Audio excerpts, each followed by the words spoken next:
Confesión de pecado, un sermón con 7 textos. Mi sermón de esta mañana se apoyará en 7 textos, y sin embargo, me atrevería a decir que no habrá ni 3 palabras diferentes en la totalidad de ellos, pues sucede que los 7 textos son todos semejantes, a pesar de que se encuentran en 7 diferentes porciones de la santa palabra de Dios. Sin embargo, necesito utilizarlos a todos para ejemplificar diferentes casos. Debo pedirles a los que trajeron sus Biblias que se refieran a los textos conforme los vaya mencionando. El tema del sermón de esta mañana será la confesión del pecado. Nosotros sabemos que esto es absolutamente necesario para la salvación. A menos que haya una verdadera confesión de corazón a Dios de nuestro pecado, no tenemos ninguna promesa de que encontraremos misericordia por medio de la sangre del Redentor. Mas el que confiesa los pecados y se aparta de ellos, alcanzará misericordia. Pero no hay ninguna promesa en la Biblia para el hombre que no confiese sus pecados. Sin embargo, como sucede con cada punto de la Escritura, hay un riesgo de que estemos engañados, y muy especialmente en el tema de la confesión del pecado. Hay muchos que hacen una confesión delante de Dios, pero, a pesar de ello, no reciben ninguna bendición porque su confesión no contiene ciertas señales que son requeridas por Dios como demostración de que son genuinas y sinceras y que prueban que se trata de la obra del Espíritu Santo. En esta mañana mi texto consta de 2 palabras: he pecado. En unos casos de 3, yo he pecado. Y ustedes verán cómo estas palabras, en labios de diferentes hombres, indican sentimientos muy diferentes. Mientras que uno dice, he pecado, y recibe el perdón, otro que analizaremos dice, he pecado, y prosigue su camino para ennegrecerse con peores crímenes que antes, y sumergirse en mayores profundidades de pecado que hasta ese punto hubiere experimentado. El pecador endurecido. Faraón, he pecado. Éxodo 9:27. El primer caso que voy a presentar ante ustedes es el del pecador endurecido, que cuando está bajo el terror dice, he pecado. Y podrán encontrar el texto en el libro de Éxodo, en el capítulo 9 y versículo 27. Entonces Faraón envió a llamar a Moisés y a Aarón, y les dijo, he pecado esta vez, Jehová es justo, y yo y mi pueblo impíos. Pero ¿por qué se dio esta confesión de labios del tirano altivo? El faraón no acostumbraba a humillarse delante de Jehová. ¿Por qué se inclina el orgulloso? Ustedes podrán juzgar sobre el valor de su confesión cuando oigan las circunstancias bajo las cuales fue hecha. Y Moisés extendió su vara hacia el cielo, y Jehová hizo tronar y granizar, y el fuego se descargó sobre la tierra, y Jehová hizo llover granizo sobre la tierra de Egipto. Hubo pues granizo y fuego mezclado con el granizo, tan grande cual nunca hubo en toda la tierra de Egipto desde que fue habitada.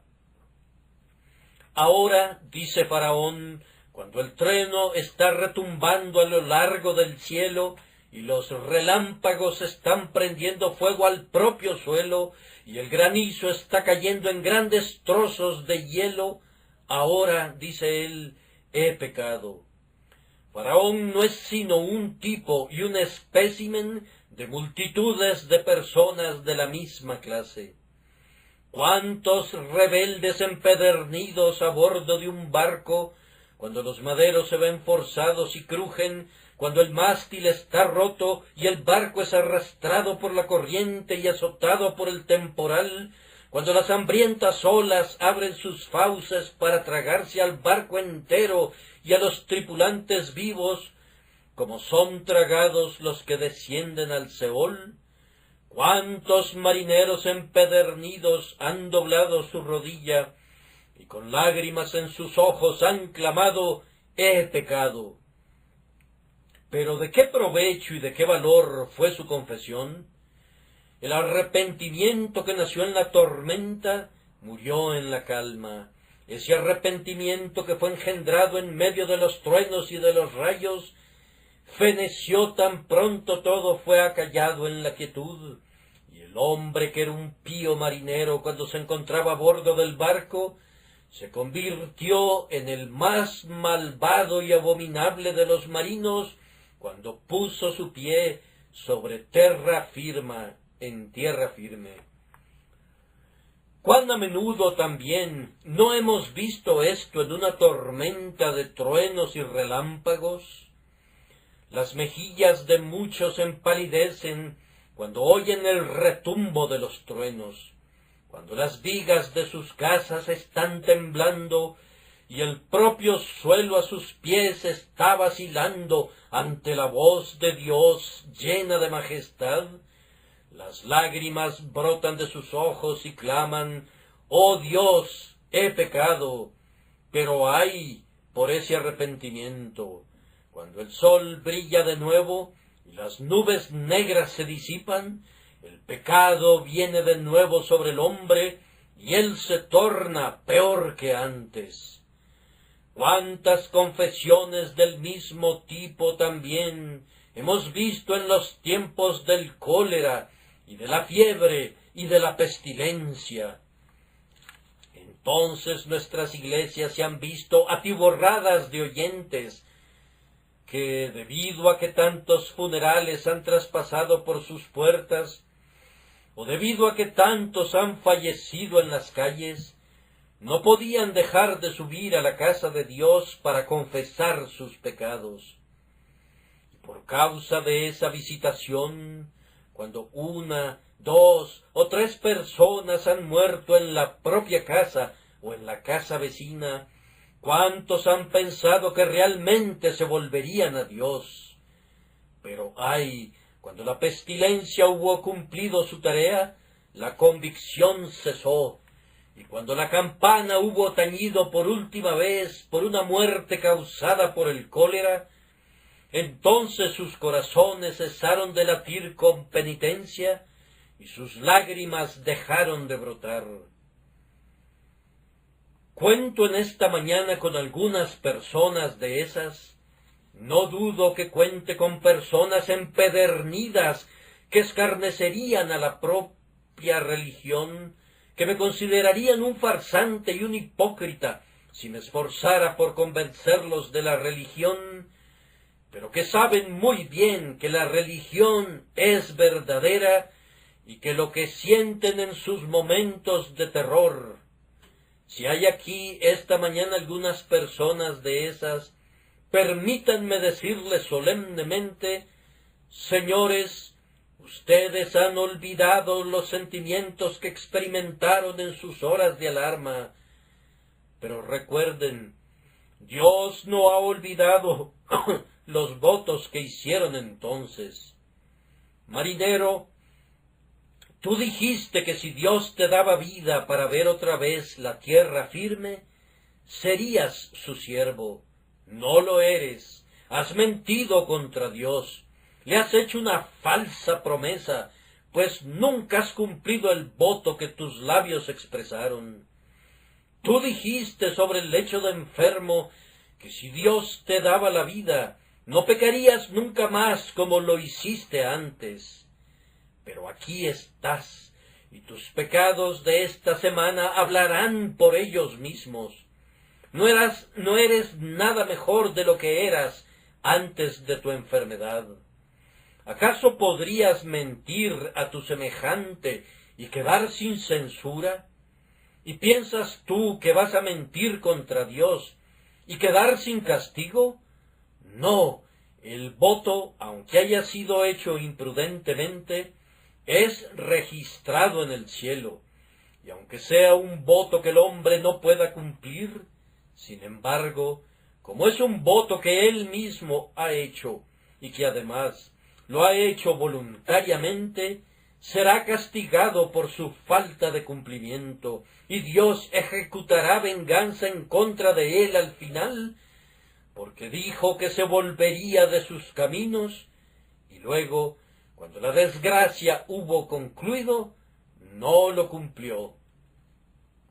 Un gran clamor se ha elevado recientemente en contra de los permisos de salida de los reos.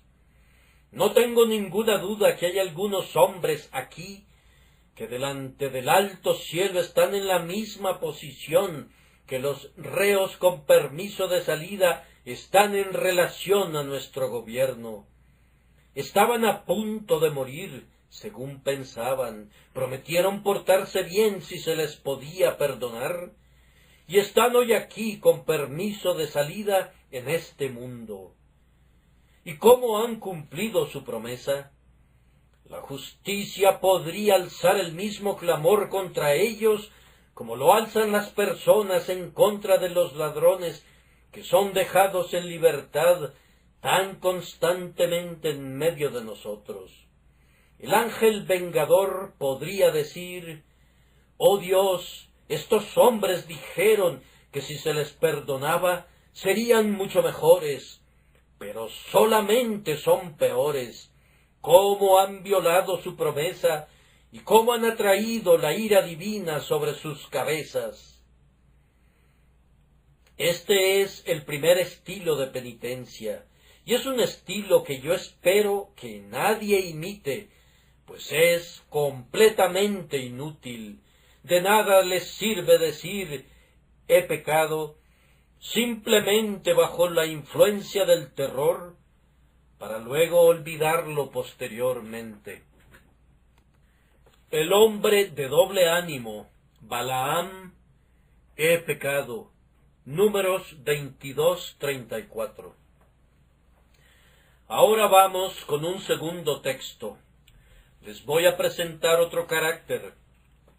El hombre de doble ánimo que dice «he pecado» y siente que ha pecado, y lo siente incluso profundamente, pero que es de mente tan mundana que ama el premio de la maldad. El personaje que he elegido para ilustrar esto es Balaam. Vayan al libro de Números, al capítulo 22 y versículo 34. Entonces Balaam dijo al ángel de Jehová: «He pecado». «He pecado», dijo Balaam. Sin embargo, prosiguió después con su pecado. Uno de los caracteres más extraños del mundo entero es Balaam. A menudo me he maravillado ante ese hombre. Él pareciera encarnar realmente, en otro sentido, los versos de Ralph Erskine: «Al bien y al mal igualmente inclinado, y a la vez un diablo y un santo».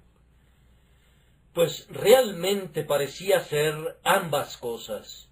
En algunos momentos nadie podía hablar más elocuentemente y más verazmente, y en otros momentos Balaam exhibía la más ruin y sórdida avaricia que pudiera deshonrar a la naturaleza humana. Imagínense que están viendo a Balaam. Está parado en la cumbre del cerro, y allí están las multitudes de Israel a sus pies. Se le pide que los maldiga, y clama: «¿Por qué maldeciré yo al que Dios no maldijo?». Y cuando Dios abre los ojos de Balaam, comienza a hablar incluso de la venida de Cristo, y dice: «Lo veré, mas no ahora, lo miraré, mas no de cerca.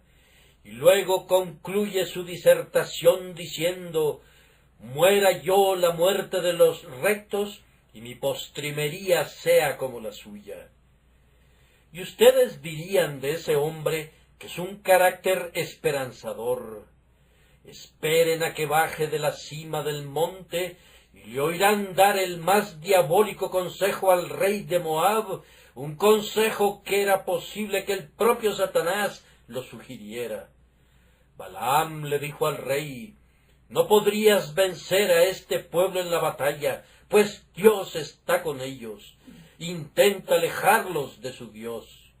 Y ustedes saben cómo los habitantes de Moab, con lascivias desvergonzadas, trataron de alejar a los hijos de Israel de la lealtad a Jehová, de tal forma que este hombre parecía tener la voz de un ángel en un momento, y sin embargo la propia alma de un diablo en sus entrañas.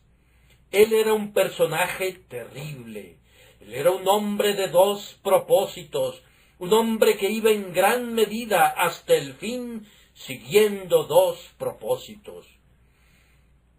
Yo sé que la Escritura dice, ninguno puede servir a dos señores. Ahora, esto es malentendido con frecuencia.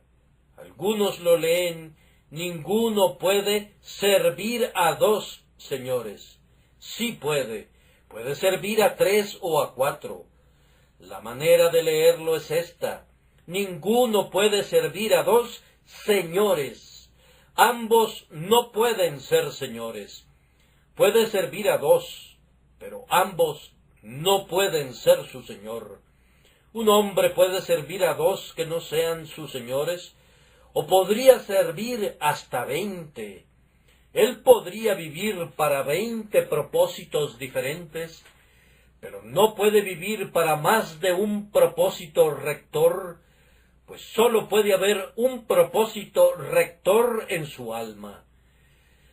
Pero Balaam se esforzaba por servir a dos señores. Era como la gente de la que se decía, temían a Jehová y honraban a sus dioses. O como Rufus, que era una hogaza de pan de la misma levadura, pues ustedes saben que nuestro antiguo rey Rufus pintó a Dios de un lado de su escudo y al diablo del otro, y abajo escribió el lema, disponible para los dos, sigo al que pueda. Hay muchas personas de ese estilo que están listas para ambos. Cuando se encuentran con un ministro, cuán píos y santos son. El día domingo esas personas son la gente más respetable e íntegra del mundo, según pensarías. En verdad, hasta afectan un amaneramiento al hablar, afectación que consideran eminentemente religiosa. Pero en los días de semana, si quisieras encontrar a los mayores pillos y tramposos, son precisamente algunos de esos hombres que son tan mojigatos en su piedad. Ahora, tengan la seguridad, mis queridos oyentes, que ninguna confesión de pecado puede ser genuina a menos que sea hecha de todo corazón. De nada sirve decir, he pecado, y luego seguir pecando. He pecado, dices tú, y muestras un rostro sereno, muy sereno, pero ¡ay, ay!, por ese pecado que cometerás cuando te alejes. Algunos hombres parecieran haber nacido con dos temperamentos. Cuando estaba en la biblioteca de Trinity College, Cambridge, observé una hermosa estatua de Lord Byron. El bibliotecario me dijo, «Párese aquí, señor». Miré y dije, «Qué hermoso rostro intelectual, qué gran genio era». «Pase por aquí», me dijo, «al otro lado». «¡Ah, qué demonio! Allí está el hombre que desafió a la deidad.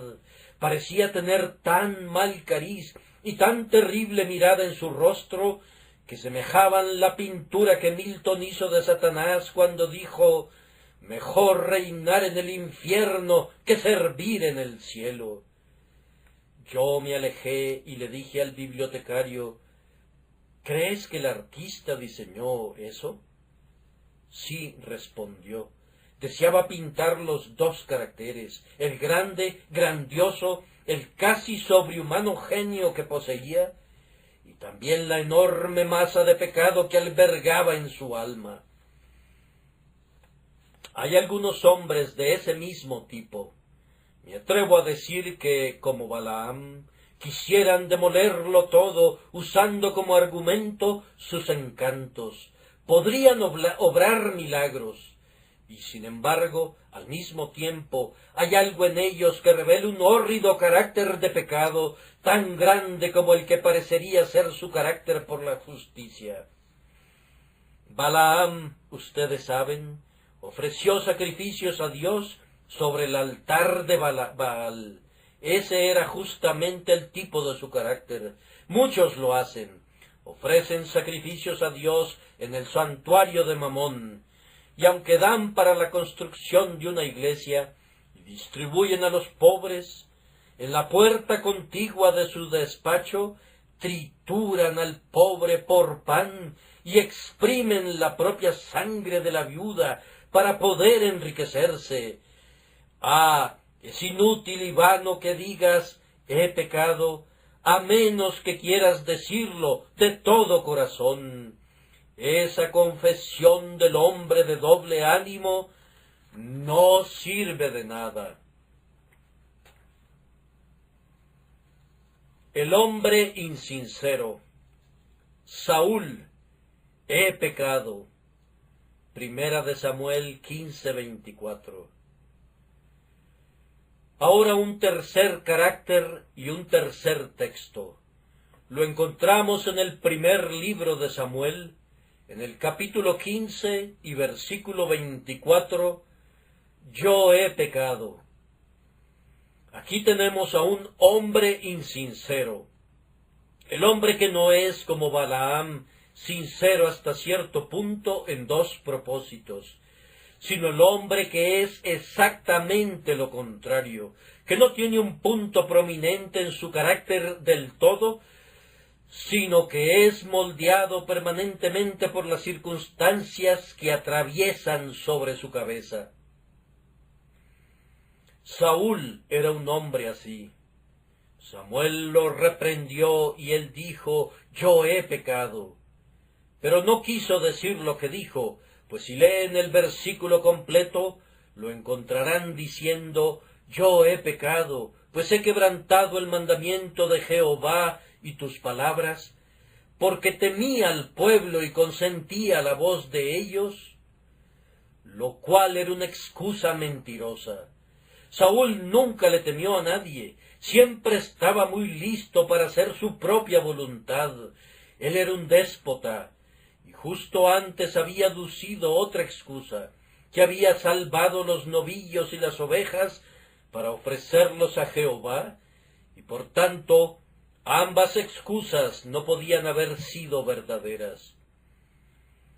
Ustedes recuerdan, amigos míos, que la característica más prominente del carácter de Saúl era su insinceridad. Un día sacó a David de su cama, como él pensaba, para matarlo en su casa. En otro momento declara, vuélvete, hijo mío David, que ningún mal te haré más. Un día, debido a que David le salvó su vida, Saúl dijo, más justo eres tú que yo, no te perseguiré más. Y eso lo dijo el día antes de salir a luchar contra su propio yerno para matarlo. Algunas veces Saúl estaba en medio de los profetas, fácilmente convertido en profeta, y luego, posteriormente, entre las adivinas. Algunas veces estaba en un lugar y luego estaba en otro lugar, siendo insincero en todo. ¿Cuántas de esas personas tenemos en cada asamblea cristiana? Hombres que son fácilmente moldeables. Siempre están de acuerdo contigo sin importar lo que les digas. Tienen disposiciones afectuosas y y muy probablemente una tierna conciencia, pero entonces la conciencia es tan notablemente tierna que cuando se toca cede y temes explorar más profundamente, sana tan pronto es herida. Debo usar ahora una comparación muy singular que usé alguna vez anteriormente. Hay algunos hombres que parecieran tener corazones de caucho. Si simplemente los tocas, queda una seña al instante, pero no sirve de nada, pues se restaura a su forma original. Podrías presionarlos lo que quisieras, y son tan elásticos que siempre puedes lograr tu propósito. Mas, sin embargo, no tienen un carácter fijo, y pronto vuelven a ser lo que eran antes. Oh señores, demasiados de ustedes han hecho lo mismo. Han inclinado sus cabezas en la iglesia y han dicho: hemos errado y nos hemos extraviado de tus caminos, pero no tenían la intención de decir lo que dijeron. Te has acercado a tu ministro, has dicho: me arrepiento de mis pecados, pero no sentías que eras pecador, sólo lo dijiste para agradar al ministro, y ahora asistes a la casa de Dios.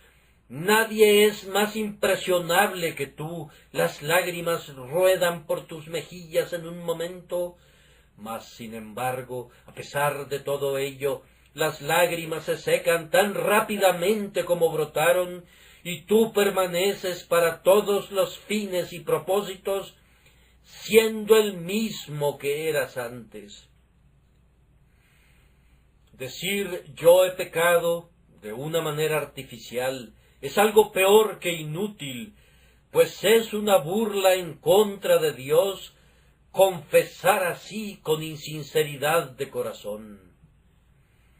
He sido breve en mis comentarios sobre este carácter, pues parecería que está relacionado al de Balaam, aunque cualquier ser pensante vería de inmediato que hay un contraste real entre Saúl y Balaam, a pesar de que hay una afinidad entre ambos. Balaam fue el gran hombre malo, grande en todo lo que hizo. Saúl fue pequeño en todo, excepto en la estatura, pequeño en su bien y pequeño en su vicio, y era demasiado necio para ser desesperadamente malo, aunque demasiado perverso para ser bueno en algún momento. Mientras que Balaam fue grande en ambos sentidos, fue un hombre que en un momento pudo desafiar a Jehová, y sin embargo, en otro momento pudo decir: aunque Balac me diese su casa llena de plata y oro, no puedo traspasar la palabra de Jehová mi Dios para hacer cosa chica ni grande. El penitente dudoso. Acán: yo he pecado. Josué 7:20. Y ahora tengo que presentarles un caso muy interesante. Es el caso del penitente dudoso, el caso de Acán, en el libro de Josué, en su capítulo 7 y versículo 20. Y Acán respondió a Josué diciendo: verdaderamente yo he pecado. Ustedes saben que Acán robó una parte de los despojos de la ciudad de Jericó, hecho que fue descubierto por suertes y fue condenado a muerte. He escogido este caso como representativo de algunas personas cuyo carácter es ambiguo en su lecho de muerte, personas que se arrepienten aparentemente, pero de quienes lo más que podemos decir es que esperamos que sus almas sean salvas al fin, aunque en verdad no lo sepamos. Acán, ustedes están conscientes de ello, fue apedreado por contaminar a Israel. Pero yo encuentro en la Misná, una antigua exposición judía de la Biblia, estas palabras: Josué dijo a Acán: el Señor te turbará en este día. Y la nota acerca del texto es: dijo en este día, implicando que iba a ser turbado únicamente en esta vida, al ser lapidado hasta morir, pero que Dios tendría misericordia de su alma, en vista de que hizo una plena confesión de su pecado. Y yo también, al leer este capítulo, estoy inclinado a coincidir con la idea de mi venerable y ahora glorificado predecesor, el Dr. Gill, en la creencia que Acán realmente fue salvo, aunque, como un ejemplo, fue castigado con la muerte por el crimen. Pues ustedes pueden observar cuán amablemente habló Josué a Acán. Él le dijo: Hijo mío, da gloria a Jehová, el Dios de Israel, y dale alabanza, y declárame ahora lo que has hecho, no me lo encubras. Y descubrimos a Acán haciendo una muy plena confesión. Él confiesa: verdaderamente yo he pecado contra Jehová, el Dios de Israel, y así he hecho. Pues vi entre los despojos un manto babilónico muy bueno, y 200 siclos de plata, y un lingote de oro de peso de 50 siclos, lo cual codicié y tomé. Y he aquí que está escondido bajo tierra en medio de mi tienda, y el dinero debajo de ello. Parece una confesión tan plena que si se me permitiera juzgar, yo diría: espero conocer a Acán el pecador delante del trono de Dios. Pero encuentro que Matthew Henry no comparte esa opinión, y muchos otros expositores consideran que de la misma manera que su cuerpo fue destruido, también lo fue su alma.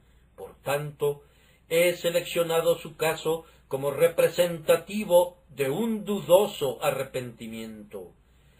Ah, queridos amigos, me ha tocado en suerte estar junto a muchos lechos de muerte y ver muchos arrepentimientos como este. He visto al hombre cuando ha sido reducido a un esqueleto, sostenido por las almohadas en su cama, y ha dicho, cuando le he hablado del juicio venidero: Señor, siento que he sido culpable, pero Cristo es bueno, yo confío en Él. Yo he dicho dentro de mí: yo creo que el alma de ese hombre es salva, pero siempre me he alejado con la melancólica reflexión que no recibí pruebas de ello más allá de sus palabras, pues se requiere de pruebas en actos y en vida futura para poder sostener una firme convicción sobre la salvación de un hombre. Ustedes conocen ese importante hecho, que un médico guardó una vez un registro de 1000 personas que creían que se estaban muriendo y que él creía que eran penitentes. Él escribió sus nombres en un libro como personas que, si hubiesen muerto, habrían ido al cielo. Esas personas no murieron, sino que vivieron, y él comenta que de las 1000 personas no hubo ni 3 que fueran verdaderamente convertidas después, sino que regresaron otra vez a sus pecados y fueron tan malas como siempre. Ah, queridos amigos, yo espero que ninguno de ustedes tenga un arrepentimiento en su lecho de muerte como aquellos. Yo espero que su ministro o que sus padres no tengan que estar junto a su lecho y luego se alejen y tengan que decir: pobre individuo, yo espero que sea salvo. Pero ay, los arrepentimientos a la hora de la muerte son cosas muy endebles. Son bases tan pobres y tan triviales para la esperanza que me temo que, después de todo, su alma esté perdida. Oh, morir con una plena certidumbre, oh, morir con una abundante prueba, dejando atrás un testimonio que hemos partido de esta vida en paz. Esa es una manera más feliz de morir que hacerlo de una manera dudosa, ya siendo enfermo, estando suspendido entre dos mundos, sin que sepamos ni nosotros ni nuestros amigos a cuál de los dos mundos nos dirigimos. Que Dios nos conceda gracia para que demos en nuestras vidas evidencias de verdadera conversión, para que nuestro caso no sea dudoso. El arrepentimiento de la desesperación. Judas, yo he pecado. Mateo 27:4. No los detendré por largo tiempo, así confío, pero debo darles ahora otro caso malo, el peor de todos. Es el arrepentimiento de la desesperación. Vayan por favor al capítulo 27 y versículo 4 de Mateo. Allí encontrarán un terrible caso del arrepentimiento de la desesperación. Ustedes reconocerán al personaje en el instante de leer el versículo, diciendo, yo he pecado. Sí, Judas, el traidor, que había traicionado a su Señor cuando vio que su Señor era condenado, devolvió arrepentido las 30 piezas de plata a los principales sacerdotes y a los ancianos, diciendo, yo he pecado entregando sangre inocente, y arrojando las piezas de plata en el templo, salió, ¿y qué pasó? Y se ahorcó. Aquí tenemos el peor tipo de arrepentimiento de todos. De hecho, no sé si tenga justificación llamarlo arrepentimiento.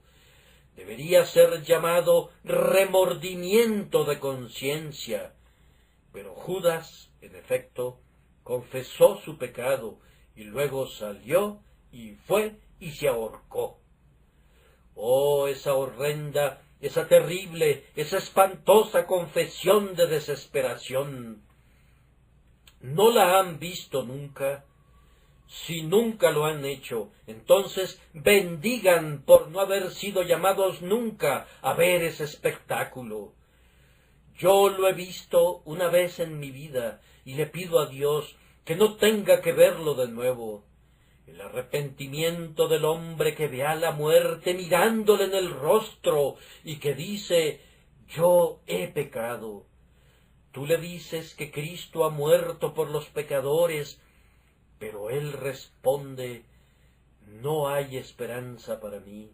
Yo he maldecido a Dios en su cara, yo lo he desafiado, yo sé que mi día de gracia ya pasó. Mi conciencia está asustada como un hierro candente, me estoy muriendo y yo sé que estaré perdido. Un caso como ese sucedió hace mucho tiempo, ustedes saben, y está registrado. El caso de Francis Pira, el caso más terrible, tal vez, excepto el caso de Judas, que esté registrado en la memoria del hombre. Oh, mis oyentes, ¿tendrá alguno de ustedes ese arrepentimiento? Si lo tuvieren, será como un faro para todas las personas que pequen en el futuro. Si tienen un arrepentimiento como ese, será una advertencia para las generaciones venideras. En la vida de Benjamin Keach, y él también fue uno de mis predecesores, encuentro el caso de un hombre que había sido un profesante de la religión, pero que se había apartado de la profesión y había caído en terrible pecado.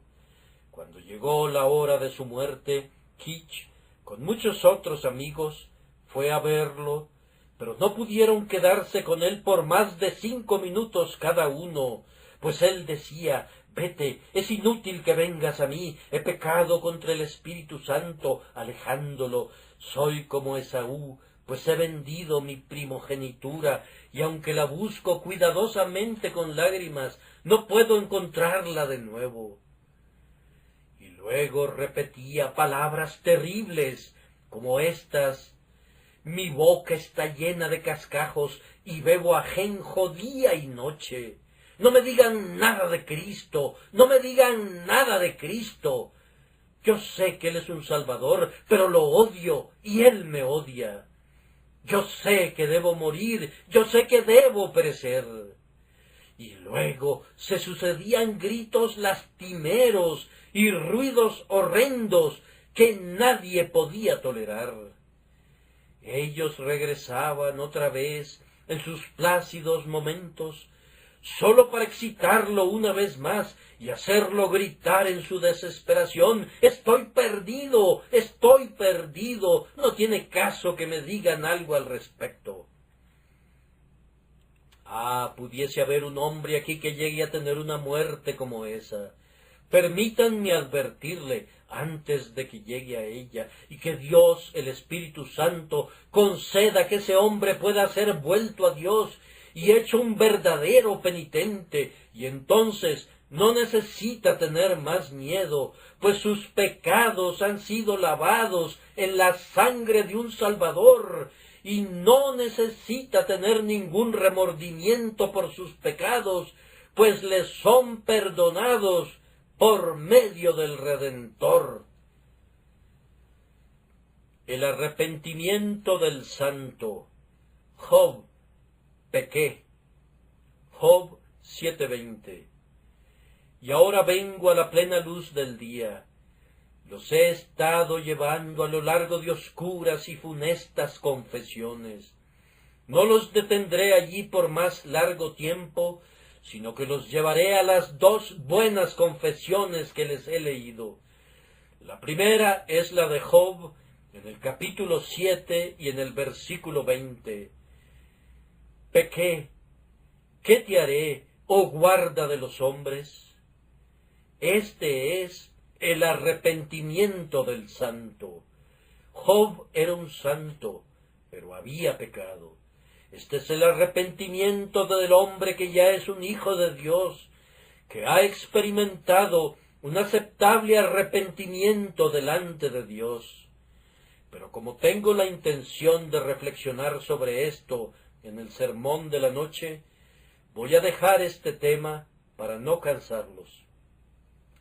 David fue un espécimen de este tipo de arrepentimiento, y quisiera que estudiaran cuidadosamente sus salmos penitenciales, cuyo lenguaje está siempre lleno de humildad llorosa y sincera penitencia. La confesión bendita: el hijo pródigo: he pecado.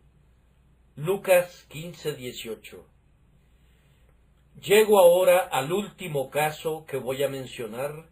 Es el caso del hijo pródigo. En Lucas 15:18 encontramos que el hijo pródigo dice: «Padre, he pecado».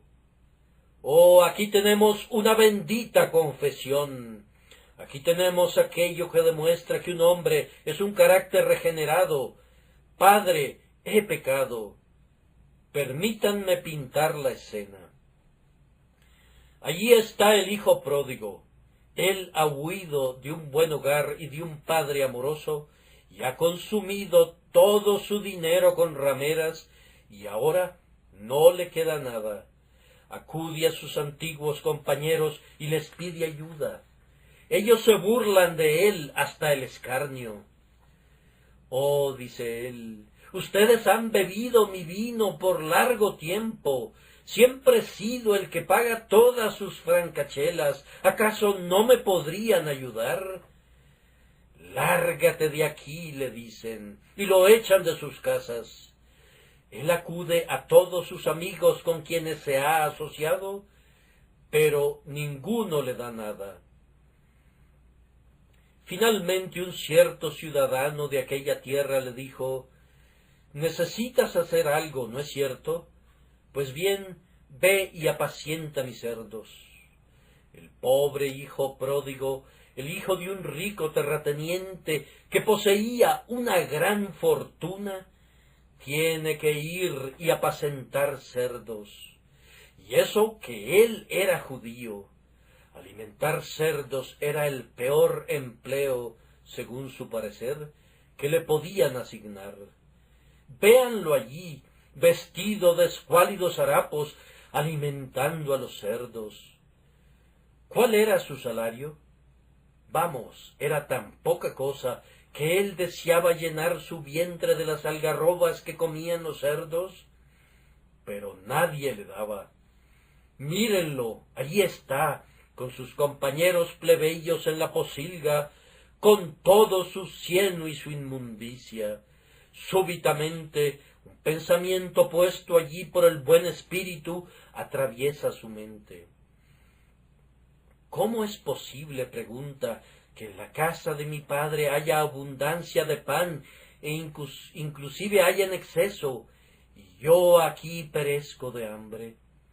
Me levantaré e iré a mi padre y le diré: Padre, he pecado contra el cielo y contra ti. Ya no soy digno de ser llamado tu hijo. Hazme como a uno de tus jornaleros. Y se levantó y se fue. Mendiga en todo su camino de pueblo en pueblo. Algunas veces alguien lo lleva en su carruaje, tal vez, pero en otros momentos va caminando trabajosamente, subiendo las áridas colinas y descendiendo a los desolados valles, completamente solo. Y ahora, por fin, llega a la colina ubicada fuera de la aldea y ve la casa de su padre al pie de la misma. Allí está el viejo álamo frente a la casa, y allá están los promontorios alrededor de los cuales él y su hermano solían correr y jugar, y ante el espectáculo de la vieja casa solariega, todos los sentimientos y las asociaciones de su antigua vida se le vinieron de golpe, y las lágrimas rodaron por sus mejillas, y casi estaba a punto de salir huyendo otra vez. Dice: me pregunto si mi padre ha muerto, y me atrevería a decir que a mi madre se le destrozó el corazón cuando me fui lejos. Siempre fui su favorito, y si alguno de ellos vive, no me querrá ver nunca. Cerrarán la puerta en mi cara. ¿Qué he de hacer? No puedo regresar y tengo miedo de seguir adelante. Y mientras deliberaba de esta manera, su padre había estado paseándose por el techo de la casa buscando a su hijo, y aunque el hijo pródigo no podía ver a su padre sí podía verle. Bien, el padre baja las escaleras tan rápido como puede, corre hacia él, y mientras está considerando huir de nuevo, los brazos de su padre rodean su cuello y comienza a besarlo como un padre amante en verdad. Y luego el hijo comienza a decir: Padre, he pecado contra el cielo y contra ti, y ya no soy digno de ser llamado tu hijo. E iba a agregar: Hazme como a uno de tus jornaleros. Pero su padre tapó su boca con su mano. No digas más, le dice, yo te perdono todo. No me dirás nada acerca de ser un jornalero, no aceptaré nada de eso. Ven conmigo, le dice, entra, pobre hijo pródigo. Oíd, les dice a sus siervos, traed el becerro gordo y matadlo, y comamos y hagamos fiesta, porque mi hijo, muerto era, y ha revivido, se había perdido, y es hallado. Y comenzaron a regocijarse. ¡Oh, qué preciosa recepción para uno de los peores pecadores! El buen Matthew Henry dice, el Padre lo vio, y los suyos eran ojos de misericordia. Corrió a recibirlo, y las suyas eran piernas de misericordia. Puso sus brazos alrededor de su cuello, y los suyos eran brazos de misericordia. Lo besó, y fueron besos de misericordia. Le dijo, y lo que dijo fueron palabras de misericordia. Sacad el mejor vestido. Hubo hechos de misericordia, maravillas de misericordia. Todo fue de misericordia. ¡Oh, qué Dios de misericordia es Él! Ahora, hijo pródigo, haz tú lo mismo. ¿Lo ha puesto Dios en tu corazón? Hay muchos que han andado huyendo desde hace mucho tiempo. Dios te dice, regresa. Oh, entonces yo te pido que regreses, pues ciertamente tan pronto como regreses, Él te recibirá. No ha habido todavía ningún pecador que haya venido a Cristo, que Cristo haya echado fuera. Si Él te echara fuera, tú serías el primero. Oh, si simplemente le probaras. Ah, Señor, yo soy tan negro, tan inmundo, tan vil. Bien, ¿qué pasa contigo? No eres más negro que el hijo pródigo. Ven a la casa de tu Padre, y tan ciertamente como Él es Dios, Él mantendrá su palabra. Al que a mí viene, no le echo fuera. Oh, si yo pudiese oír que algunos han venido a Cristo esta mañana, yo en verdad le bendeciría. Debo decir en este punto, para honra de Dios y de Cristo, una notable circunstancia, y luego habré concluido. Ustedes recordarán que una mañana mencioné el caso de un infiel que había sido un escarnecedor y un burlador, pero que, por medio de la lectura de uno de mis sermones impresos, había sido traído a la casa de Dios y luego a los pies de Dios. Bien, el pasado día de Navidad, el mismo infiel juntó todos sus libros y fue al mercado de Norwich, y allí hizo una retractación pública de todos sus errores y una profesión de Cristo, y luego, tomando todos sus libros que él había escrito, que guardaba en su casa, sobre temas impíos, los quemó a la vista del público. He bendecido a Dios por tal maravilla de gracia como esa, y oro para que haya muchos casos más de individuos que, aunque hayan nacido como hijos pródigos, regresen todavía a casa diciendo, he pecado.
Steady like the ocean tide, secrets linger in the breeze. In this moment, worlds collide. Feel the rhythm set you free.